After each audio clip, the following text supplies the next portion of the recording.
So we do have a lot to talk about. In fact, I wonder if you guys all saw this. If you haven't, I think it's very important that you all know the details, because a new report was released yesterday about the mass shooting in Uvalde, Texas. It details the systemic breakdown and failure in the police response. They also released body cam footage from officers who were there. A warning to our viewers, there are sounds of gunshots in this video that you may find disturbing.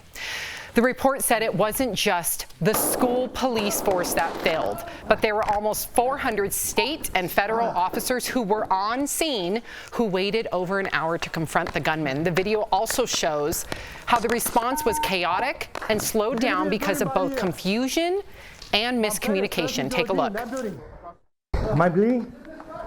Am I bleeding? Am I bleeding? He's shooting in the classroom. He's got victims in there. There's victims in the room with him? A child on the phone, multiple victims. A child just called if they have victims in there. We're also learning that school police chief Pete Arredondo was recorded standing outside the classroom trying to negotiate with the gunman. Here's some of what he said during those negotiations. Let me know if there's any kids in there or anything. This could be peaceful. Could you tell me your name, anything I can know, please? The report details not just failures of the police response, but it also shows how unprepared the school was for an active shooter, with several doors left unlocked or propped open. So what did you all think when you saw this report? And we always want our viewers to write in as well. Please go to our YouTube. We want to hear from you. Erica, what did you think when you heard this? I think it's alarming that we're even talking about auditing the school in terms of the people who run it. I mean, these are administrators and support staff and teachers. We do not know the situation as to why some of those doors were propped open. What is the air conditioning system like? Because we know that our schools are always the last to get funded. So there might have been some very practical reasons for their response, but at the end of the day, how do we even start talking about the response of what was happening within the school when we clearly see the response of law enforcement? We're not talking about a situation where there were 10 steps and they missed like 2 of them. They didn't get to step 1, which was to secure the school to make sure that the casualty situation was as minimal as possible.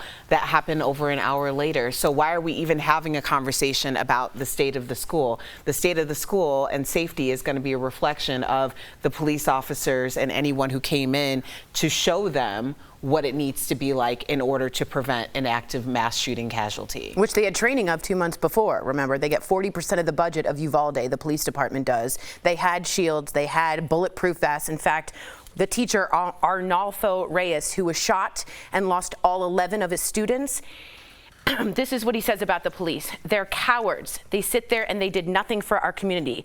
After everything, I get more angry because you have a bulletproof vest. I had nothing. I had nothing. So here he is, and if you want to play that as I talk about that, that's just the whole town came out to see him, and he is the hero at this point. I talked to my dad a little bit about this, and I thought, do you follow the orders, right? If the guy's like, don't go, it's a barricaded subject. Do you follow the ranks here? And he said, as soon as you hear the first gunshot. And just to his point, and I know your dad's a lawyer and he knows everything about the law, but we had Sergeant Dorsey on the show.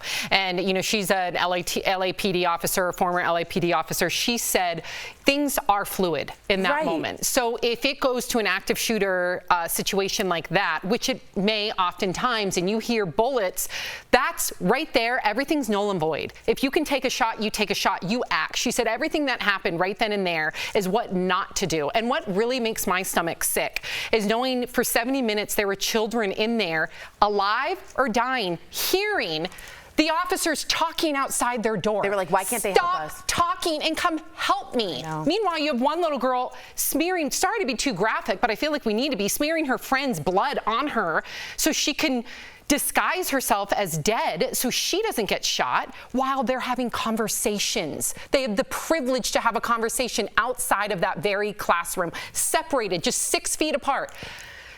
I don't know what's going to happen. Clearly, there's a lack of transparency for how long in Uvalde, because they had the confidence right from the get-go to have a different narrative. To lie. Thank goodness we have this report, because I don't know what would have happened if we never got it.